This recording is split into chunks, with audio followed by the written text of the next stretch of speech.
us a second down.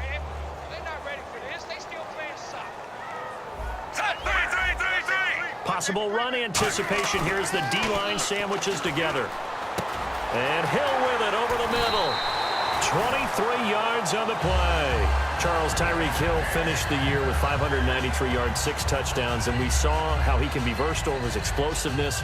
Only made $450,000 this year. He's just 22 years old. Did he make some money for the future years, though? Oh, there's no question about that. He made excellent money for himself through incredible play. And to show his impact, I thought we'd go back to the playoff game against Pittsburgh. When Pittsburgh, in their first kickoff, kicked away from him and gave up big-time field position, and Kansas City rolled down and scored, for the rest of the game, they decided, let's kick to him and try and bottle him up. They were successful in this game, but it just shows the impact he has that people want to keep it away from him. And when all else fails as a defender, when you're not there in the coverage, your best friend is exactly what we saw there. A big play shot taken by the offense. Unfortunately, it ended in a big drop. The defensive line disperses a little bit here, maybe expecting a pass.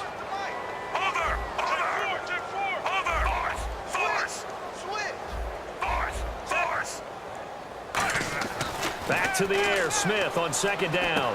Oh, he's got a man wide open, complete. He goes for 18 there as the drive will continue.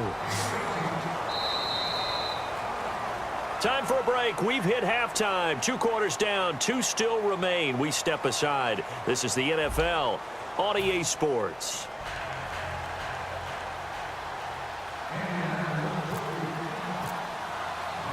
Both teams appear ready for the fight ahead, and we resume action here in quarter number 3. Tyreek Hill on the return. And his guys are going to start their drive right at the 20-yard line. Here comes the Chiefs offensive unit as they'll have it to begin quarter number 3. They come out here with a 0 on the scoreboard. What was said in that locker room? That's what I want to know.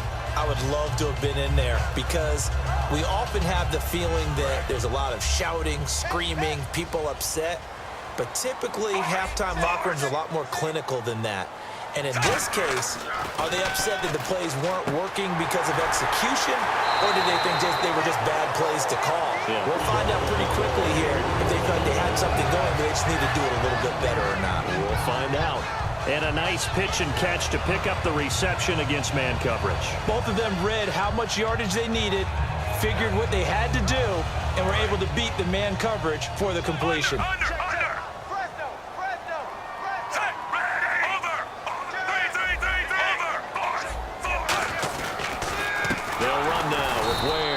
And they take him down, losing yardage back at the 27. A loss of a full 3 yards, and now it's second down. When you're putting together a formula for winning defense, it's exactly what we're seeing in this game. Controlling the line of scrimmage, attacking, and changing everything so that now they're playing in the offense's backfield. They're playing an excellent game. They come out with 1 back and 3 tight ends. Here's Smith. And he finds her man with a crossing route. And they'll get 9 there as that sets them up better for 3rd down. So on that play, defense was in the zone. They ran a crossing route offensively, but the defense there, you got to be good with communication, don't you? You certainly do, and it's not something that is really evident when you watch it on the screen. But everyone's talking, communicating, pointing, and it keeps you from chasing receivers because you have a specific zone you have to cover. When a receiver's in your zone and he crosses to another one, you got to let your guy know. They got a completion there, but I like the discipline they showed to stay in their proper areas and then make the tackle. Give them 12 yards on that one. It earns them a fresh set of downs. And quickly, they get to the line. They run it here. Where? And nowhere really to go there. He'll take this up just shy of midfield. Give him a couple on the carry there. 2nd and 8. That's a good play by the guys on the defensive side of the ball. Held him to a gain of 2. And that changes the playbook a little bit now for the guy calling plays. 2nd and 8. Now he's got to probably think about going to the air instead of maybe staying with the ground game. On 2nd down, here's Smith. And this one's incomplete.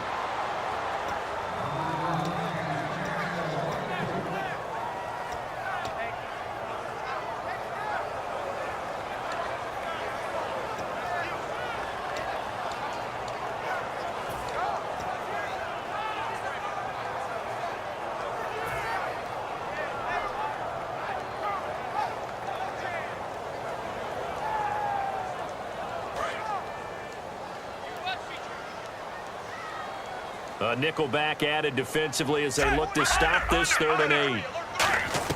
Throwing on 3rd down, Smith. And it's complete to Kelsey. And he's going to have the first down at about the 38. They give him 13 yards there on the play and a fresh set of downs. And the offense moving quickly to the line.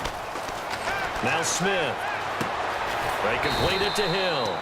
7 yards, the pickup on the pitch and catch. Completed pass play. Now let's see if they go back to the air or to the ground. And boy, they had high praise for this rookie receiver when we asked the coaches about him, didn't they? They certainly did, and obviously they liked his measurables, otherwise they wouldn't have brought him onto the team. Height, weight, speed, all of that.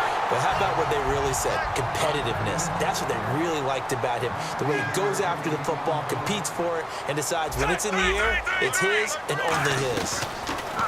Now Smith, he's going to hit his man out of the backfield, complete.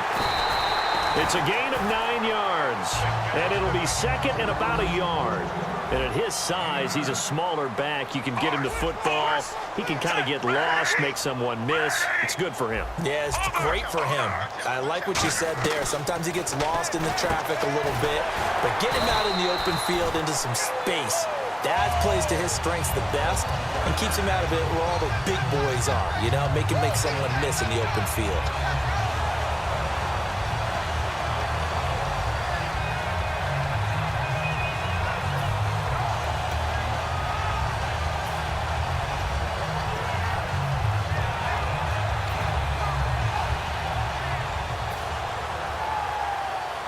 Oh, just play after play after play on this long drive for the offense.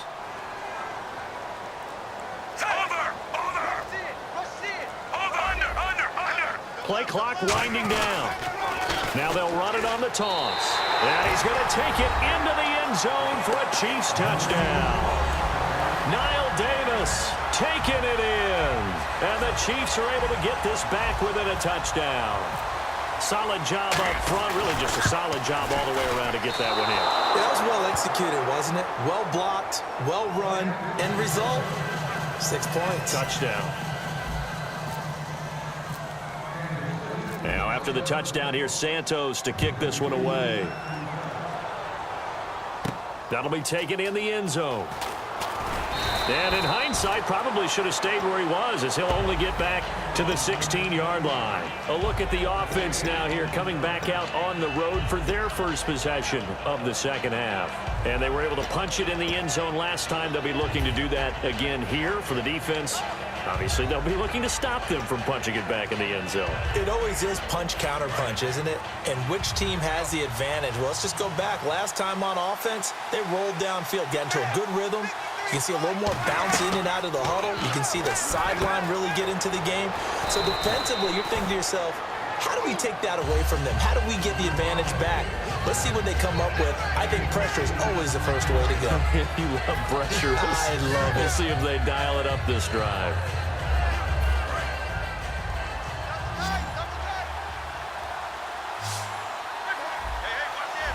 And the D-line pinching together, must be expecting the run. Now on second down, this is Gore. And they'll bring him down at the 27-yard line. Give him 3 yards and a fresh set of downs. But we always talk about good down and distance, allowing offenses to expand their playbook. Well, 2nd and 2, that means your playbook's wide open. You can run just about anything. But a lot of times, the play caller, he just looks down at his sheet, sees the short yardage runs, and goes to one of those. So it'll be first down here after the run. One receiver left is Hilton. They go play action here on first down. And to the right side here, it's Allen. And they get him down, but not before he takes it across the 40-yard line. Give him 16 on the pickup, and it'll give the Colts a first down.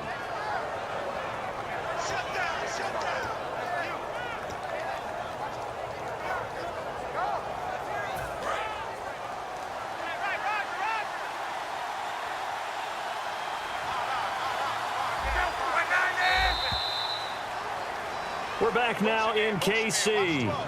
It's the Colts. They've got control of the football. They also have the lead as we start the fourth.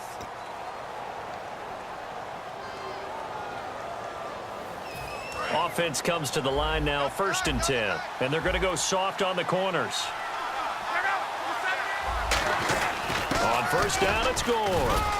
And he'll be taken down just shy of midfield. It's a 6-yard pickup, and it gets him to 2nd and 4. And in this situation with a lead fourth quarter, they're liking keeping the ball on the ground, I'm sure. That's just smart football, but you know the defense has to know it as well. They've got to stop them here. So now we're going to see that loading the box in a big way. 6, 7, 8, 9, whatever it's going to take, puts a little bit more pressure on your big offensive line. To throw on 2nd down is Luck. And that's incomplete. His tight end, Dwayne Allen, the intended receiver. 3rd down here. It's always tough for the guys throwing the football when they think they've got a completion and the ball's almost there, and then someone sneaks a hand or two in and bats it away.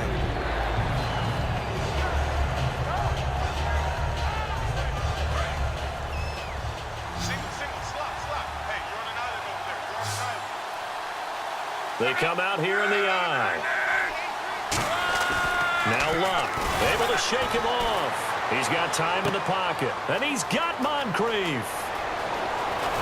And he takes it down deep into enemy territory. It's a big conversion on 3rd for the Colts.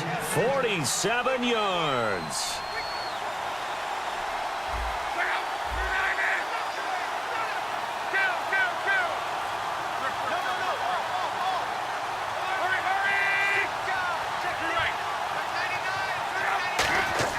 Now a play fake here on 1st down. He'll buy some time right.